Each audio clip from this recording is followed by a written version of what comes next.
दोस्तों पूरी दुनिया में करीब 200 से भी ज्यादा देश हैं, लेकिन सबसे बड़ा देश रूस है। रूस आकार में इतना बड़ा है कि इसके एक कोने में भयंकर ठंड पड़ती है तो दूसरे कोने में पूरे साल गर्मी रहती है। रूस इतना बड़ा है कि इस देश को 11 अलग अलग टाइम जोन में बांटा गया है। विभिन्नता में एकता की जब भी बात आती है तो भारत के साथ रूस का नाम भी उसमें शामिल होता है। ये देश दोस्तों है ही इतना बड़ा कि एक कोने में रहने वाले लोगों को दूसरे कोने में रहने वाले लोगों के बारे में बिल्कुल भी जानकारी नहीं होती। उनकी संस्कृति, कल्चर, भाषा, टाइम सब कुछ अलग है, लेकिन इसके बावजूद रूस एक है। रूस के अंदर कभी भी यूरोपीय या अमेरिकी देशों की तरह विद्रोह की बात सामने नहीं आती है। लेकिन आखिर ऐसा क्यों है? क्यों रूस इतना बड़ा है और इतने बड़े देश होने के बावजूद देश में कभी भी सिविल वॉर की संभावना क्यों नहीं होती? क्या रूस हमेशा से ही इतना बड़ा था? और अगर नहीं तो फिर रूस ने अपना विस्तार कैसे किया?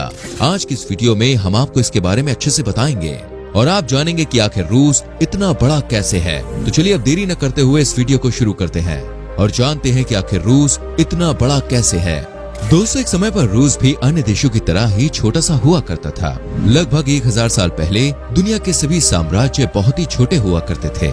हालांकि कुछ साम्राज्य छोटे देशों पर आक्रमण कर उन्हें अपने कब्जे में ले लिया करते थे। जिन देशों के पास सुरक्षा के लिए कोई साधन उपलब्ध नहीं हुआ करते थे उन देशों को बड़े साम्राज्य के सामने आत्मसमर्पण करना पड़ता था। 1000 साल पहले रूस की जगह कीवन रस नाम का एक छोटा सा देश हुआ करता था। ये देश दोस्तों बहुत ही छोटा था और उस समय यहाँ के लोगों के पास न तो हथियार थे और न ही प्राकृतिक तौर पर इनके पास अपनी सुरक्षा के लिए कोई भी साधन था। कीवन रस अपने देश का विस्तार इस तरह करना चाहता था कि पहाड़ या नदियां उसके देश की सीमा की सुरक्षा करें और तभी उसने रणनीति बनानी शुरू की और सोचा आखिर किस तरह से वो अपने देश का मजबूती के साथ विस्तार कर सकते हैं। उस समय मंगोल्स तेजी के साथ पूरी दुनिया पर आक्रमण कर रहे थे और जीत का झंडा फहरा रहे थे। पूरी दुनिया में ऐसा कोई भी देश नहीं था जो मंगोल्स की शक्ति का सामना कर सकता। मंगोल्स का काफिला कीवन रस तक भी पहुंच गया क्योंकि उस समय रूस की सीमा की तरफ सिर्फ घास के मैदान थे।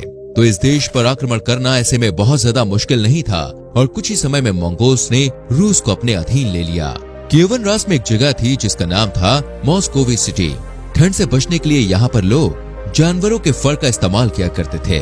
मॉस्कोवी सिटी के लोग धीरे धीरे जानवरों के फर को अन्य राज्यों में बेचने लगे और ढेर सारा पैसा कमाने लगे। जब वहाँ के लोगों के पास पैसा इकट्ठा हो गया तो उन्होंने मंगोल्स के खिलाफ बगावत करने का फैसला किया। मॉस्कोवी सिटी के लोगों ने पैसों से गन पाउडर खरीदा और उसके इस्तेमाल के बारे में जाना।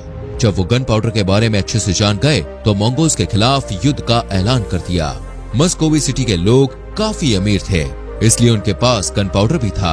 इसके बाद मंगोल्स को उनका शहर छोड़कर जाना पड़ा और मॉस्कोवी सिटी के लोगों ने खुद को आजाद करा लिया।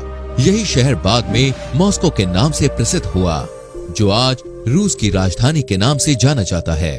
कई साल तक मंगोल्स के अधीन रहने के बाद रूस के लोगों ने सोचा कि आज के बाद वो कभी भी किसी के गुलाम नहीं बनेंगे और एक शक्तिशाली देश के तौर पर अपनी पहचान बनाएंगे।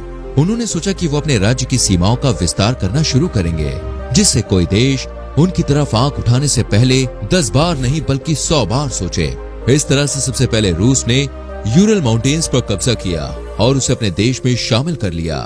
लेकिन अब भी थोड़ी सी जगह ऐसी बची थी जहां से चीन या अन्य कोई भी देश सीधे रूस पर आक्रमण कर सकता था।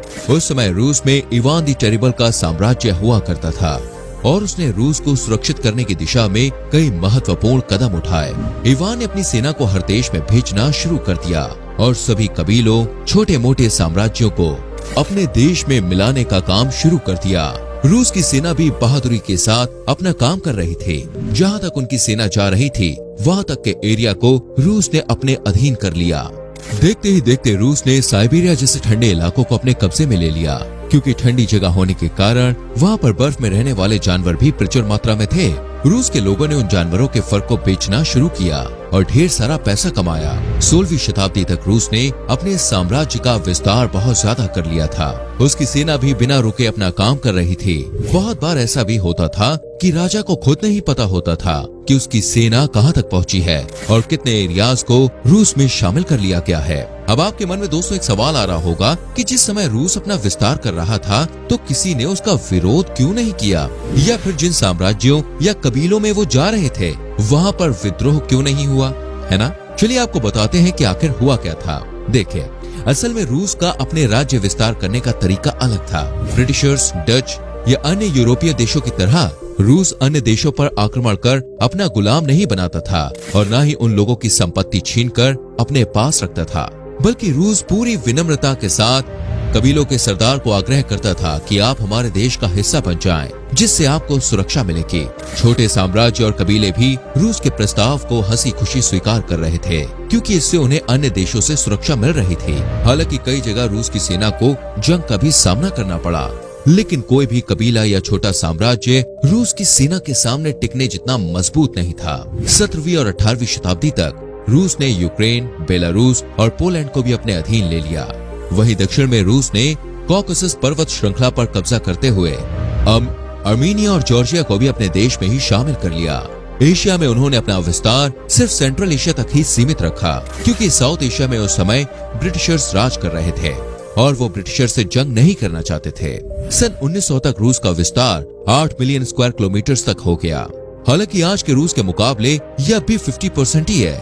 20वीं शताब्दी में सेकेंड वर्ल्ड वॉर के बाद जब कोल्ड वॉर की शुरुआत हुई तो पूरी दुनिया दो हिस्सों में बंटने लगी। इस दौरान बहुत से देशों ने सोवियत संघ का साथ चुना और रूस भी सोवियत संघ का ही एक हिस्सा था।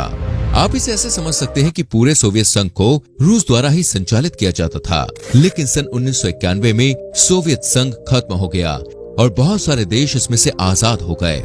इसके बावजूद रूस आज दुनिया का सबसे बड़ा देश है। अजरबैजान, कजाकिस्तान जैसे देश आज भी अगर रूस का हिस्सा होते तो शायद आज अमेरिका की जगह रूस दुनिया में महाशक्ति होता। दोस्तों, आज रूस 84 टेरिटरीज में विभाजित है। इसका क्षेत्रफल 1,70,00,000 स्क्वायर किलोमीटर से भी ज्यादा है। दुनिया में दूसरा सबसे बड़ा देश कनाडा है, जिसका क्षेत्रफल 9.9 मिलियन स्क्वायर किलोमीटर है। दुनिया के पहले और दूसरे सबसे बड़े देश के बीच दुगनी जमीन का अंतर है। तीसरे नंबर पर चीन है और इस सूची में Bharat 32 lakh square kilometre area के साथ 7वें स्थान पे है। रूस का कुल क्षेत्रफल प्लूटो प्लैनेट से भी बड़ा है। जी हाँ, एक देश का क्षेत्रफल एक पूरे ग्रह से बड़ा है। ऐसे में आप अंदाजा लगा सकते हैं कि ये देश वाकई में कितना बड़ा होगा।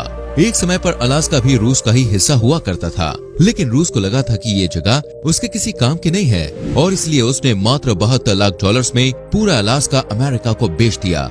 बाद में अमेरिका ने यहाँ पर जब खुदाई कराई तो सोने, हीरे और तेल के कई भंडार अमेरिका को मिले, जिसने अमेरिका की अर्थव्यवस्था को मजबूत करने में एक अहम भूमिका निभाई है। अलास्का को इतने कम दामों पर बेचना रूस के इतिहास की सबसे बड़ी गलतियों में से एक गलती है।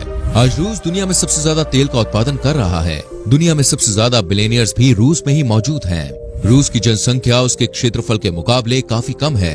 145 मिलियन यानी कि लगभग 14.5 करोड़ लोग रूस में रह रहे हैं। पॉपुलेशन डेंसिटी भी रूस में काफी कम है। रूस में 8.56 लोग ही पर स्क्वायर किलोमीटर के एरिया में रहते हैं। रूस की आबादी भी बहुत ही अनइक्वली स्प्रेड है। कुछ शहर पूरी तरह से खाली पड़े हैं तो कुछ की आबादी बहुत ज्यादा है। रूस का 1/4 हिस्सा यूरोप में है और 3/4 हिस्सा एशिया में आता है, लेकिन सिर्फ 22% लोग ही एशिया वाले हिस्से में रहते हैं और बाकी आबादी यूरोप कॉन्टिनेंट का हिस्सा है। आपको बता दें कि दुनिया की सबसे बड़ी साफ पानी की झील बाइकाल लेक भी रूस में ही मौजूद है। दुनिया में मौजूद मीठे पानी का 20% हिस्सा सिर्फ इसी लेक में मौजूद है। दोस्तों, क्या आप जानते हैं रूस में एक समय ऐसा भी था जब लोगों को दाढ़ी रखने के लिए टैक्स देना पड़ता था। पीटर नाम के शासक ने रूस में ये अजीबोगरीब टैक्स लागू किया था। रूस में दुनिया का सबसे बड़ा रेल नेटवर्क भी मौजूद है, जिसे ट्रांस साइबेरियन रेल नेटवर्क के नाम से जाना जाता है। इस रेल नेटवर्क को अपना सफर पूरा करने में 8 दिनों का समय लगता है और न्यूक्लियर वेपन के मामले में रूस अमेरिका से भी ज्यादा शक्तिशाली माना जाता है। खबरों के मुताबिक आज के समय में रूस के पास 6250 से ज्यादा न्यूक्लियर वेपन्स मौजूद हैं। वहीं अमेरिका के पास लगभग 5500 न्यूक्लियर वेपन्स मौजूद हैं। आज रूस का एक कोना तुर्की, चीन और नॉर्थ कोरिया से लगता है, तो वहीं दूसरा कोना यूरोप में नॉर्थ कोरिया से लगता है। एक छोर रूस का जापान के साथ भी लगता है। दुनिया का नक्शा देखने पर ऐसा लगता है जैसे रूस और अमेरिका बहुत दूर दूर है, लेकिन दोनों देशों के बीच एक जगह सिर्फ 5 किलोमीटर का ही फासला रह जाता है। दुनिया में मौजूद लैंड एरिया का कुल 11% हिस्सा सिर्फ रूस के पास है। रूस यूनिटी एंड डाइवर्सिटी का एक बेहतरीन उदाहरण है, क्योंकि रूस का आकार इतना बड़ा है तो ऐसे में यहाँ की भाषाएं, संस्कृति, कल्चर और परंपराएं सब कुछ अलग अलग होना स्वाभाविक है। रूस में रशियन भाषा के अलावा 13 अन्य भाषाओं को आधिकारिक भाषा का दर्जा प्राप्त है। रूस के पूर्व में सखा नाम की एक जगह है जहाँ कड़ाके की ठंड पड़ती है। ये एक इलाका ही पूरे बेल्जियम से बड़ा है। सखा की अपनी अलग राजधानी भी है, जिसका नाम यकुत्स्क है। ये जगह हीरो के खदानों के लिए फेमस है। पूरी दुनिया में आज सखा के खानों से निकलने वाले हीरे पसंद किए जा रहे हैं। वहीं रूस के दूसरे कोने में डगेस्तान नाम की एक जगह है जहाँ बहुत गर्मी पड़ती है। वैसे तो रूस की मैक्सिमम आबादी या तो नास्तिक है या फिर ईसाई धर्म को मानने वाली है, लेकिन डगेस्तान की 85% आबादी इस्लाम धर्म को मानती है। रूस में मौजूद कोमी नाम की जगह बेहद ही खूबसूरत है। यहाँ की रॉक फॉर्मेशन को देखने दुनिया भर से लाखों पर्यटक हर साल आते हैं। इसके अलावा आपको बता दें कि रूस में तुवा नाम की भी एक जगह है, लेकिन यहाँ पर रशियंस नहीं बल्कि मंगोल्स रहते हैं। 1000 साल पहले जब मंगोल्स ने रूस पर आक्रमण किया था तो उन्हीं के परिवार के वंशज आज भी इसी एरिया में रह रहे हैं। रूस ने कभी भी अपने देश के किसी राज्य, साम्राज्य या कबीलों पर दबाव नहीं बनाया, न ही किसी नागरिक पर कभी कोई जबरदस्ती की। अन्य देश जब दूसरे देश को अपने अधीन करते थे तो वहाँ अपनी संस्कृति और धर्म की छाप छोड़ने की कोशिश करते थे। ये बात सीधे लोगों की भावनाओं को ठेस पहुँचाती थी, लेकिन रूस ने कभी भी ऐसा नहीं किया। उसने कहा कि आप जिस भी भाषा या संस्कृति को मानते हैं उसी को मानते रहिए, लेकिन आपको हमारे साथ मिलकर चलना होगा। तो दोस्तों, आप भी जान गए होंगे आखिर रूस इतना बड़ा क्यों है और कैसे छोटे से साम्राज्य ने कुशल रणनीति के साथ अपना विस्तार किया है। उम्मीद करते हैं कि आपको ये वीडियो अच्छी लगी होगी। हमें नीचे कमेंट करके जरूर बताएं कि आज की वीडियो में आपको रूस की कौन सी बात सबसे अच्छी या बुरी लगी।